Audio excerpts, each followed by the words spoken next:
So I took some time off from trying to get this channel started because I just needed to figure out what it was that I was doing. And during that time, something crazy happened and I wrote a book. Not only did I write a book, I also wrote a journal and I published them. Self-published queen. Hello everyone, welcome back to my channel. My name is Danny, and on this channel we talk about everything that makes you all around better. So if you enjoy becoming your best self, then stick around and subscribe so you won't miss a video with me.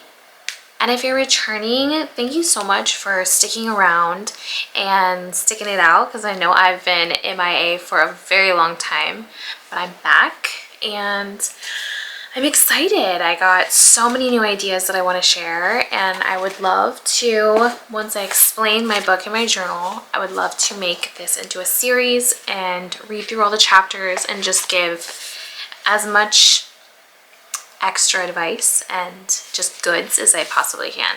So I'd love to turn this into a series and read my book together. Okay, so before I get into the book, I just wanted to say that I wanted to write a book forever, like for so many years. And I even had a point, I highlight it in the book too. I say it in the book too, where I had this narration going in my head, like Sex and the City.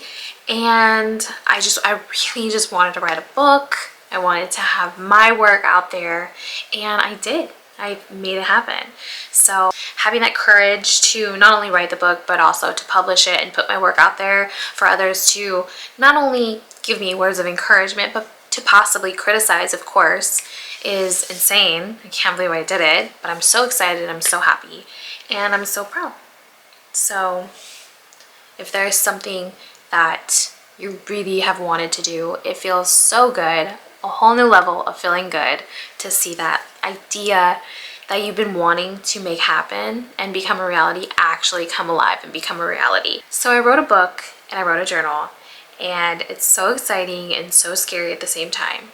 I wanted to make this a series and go into each chapter and kind of just talk about it and give even more insight that I possibly can on each chapter, and just really have a good conversation about it.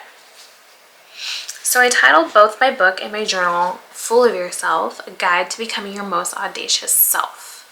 And I did this for a couple reasons. One, I think we should all be full of ourselves.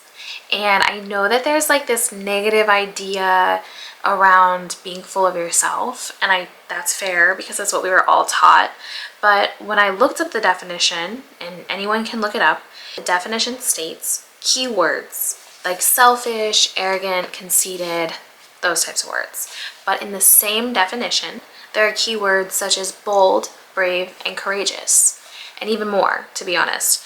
So as I'm going through this, I thought, I know I have been somebody who has struggled with people pleasing my entire life, no boundaries, putting everybody else before me.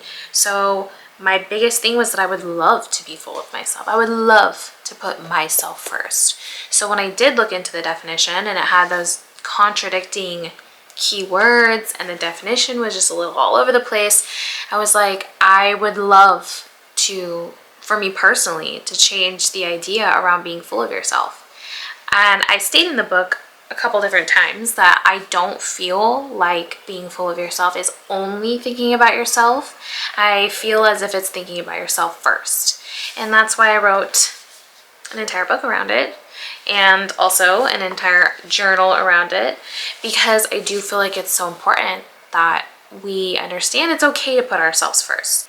So I go through different subjects in each of the chapters. I go through your time and your energy, your space, being full of yourself with your love and relationships, being full of yourself with parenting, being full of yourself with your physical health and your pleasure. There's a bunch of different scenarios in the book that I go through, and I speak about how I've learned to become full of myself. And it's such a proud moment now, knowing that like I'm good with it. I love it. I love to be called full of myself.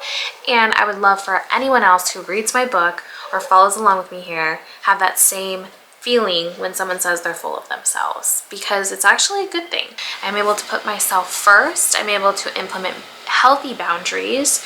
I've gotten smarter. I've gotten more self-aware. I've gotten prettier, in better shape. I have a better relationship with all of my family members, and I highlight all of this in the book, and I would love to share it with you and go over each chapter and just kind of talk about it, chat about it, get more in depth with it. And yeah, I mean, I really hope I can give something and someone can take something from what I'm sharing, because this journey has been tough, and as a woman in her prime, I'll say, I won't, as a woman in her prime, I am super happy that now is my time to know that I can put myself first, and that's amazing. And I think we all should, not just a woman, men too. Men are a little bit more apt to do it already naturally, but I think I'm rambling. So anyways, I will put my link in the description for all of the different platforms that I have it on. It's on Amazon, it's on Kindle, it's on barnesandnoble.com, and we can follow along, read it together, and just highlight each chapter would be amazing. So thank you again for all of your love and support, and until next time,